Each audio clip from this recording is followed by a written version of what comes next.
Welcome to another segment of Quick and Delish plant-based dishes put on by Climate Action Muskoka. And for today's dish, I am going to make a vegetable, or at least give you a demo of a vegetable chickpea curry. Basis of these dishes is I'm going to try to focus on produce that you can still get that is from Ontario, Muskoka, Canada, that's readily still available in the deep of winter, and also affordable recipes. So I'm going to get right at it. For this chickpea and vegetable curry, I use local Ontario potatoes, actually not Canadian potatoes, PI, also Canadian carrots and some Canadian onions.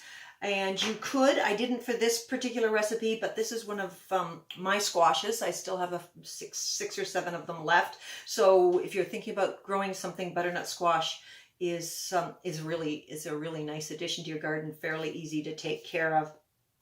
This dish also has chickpeas. I like to rehydrate my chickpeas. And if you are unaware, chickpeas come from Saskatchewan and Alberta. At least you can find them very easily in your grocer. Just make sure you look.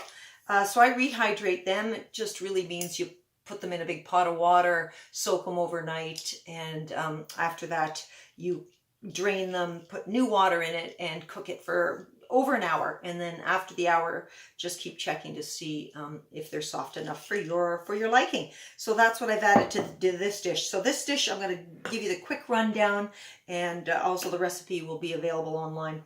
You start with a little bit of oil, and then comes how it gets tasty. So we've got some cumin seed here that you put in the oil until it pops.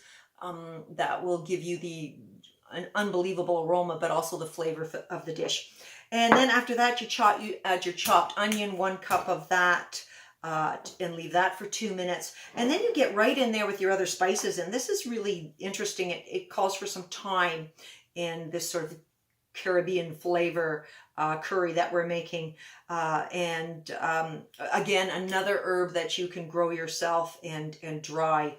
So a bit of thyme, a bit of allspice, tiny tad of allspice, and some salt, and water is pretty well it. You let those flavors sit in the oil for a while, and you add your potatoes, your carrots, whatever else you want. I also added some cauliflower, which wasn't local, but happened to be a bargain this particular week.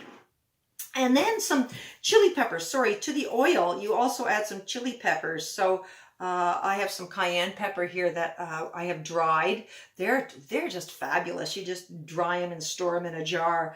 And I buzz them in an old coffee grinder, or of course you can use your mortar and pestle to grind that up. But that's such a lovely addition, and it only takes 1 for this particular dish to make it warm enough. Of course, if you want it hotter, add more heat. You cook that for probably about 20 minutes altogether, and then you get this lovely, delicious Caribbean curry.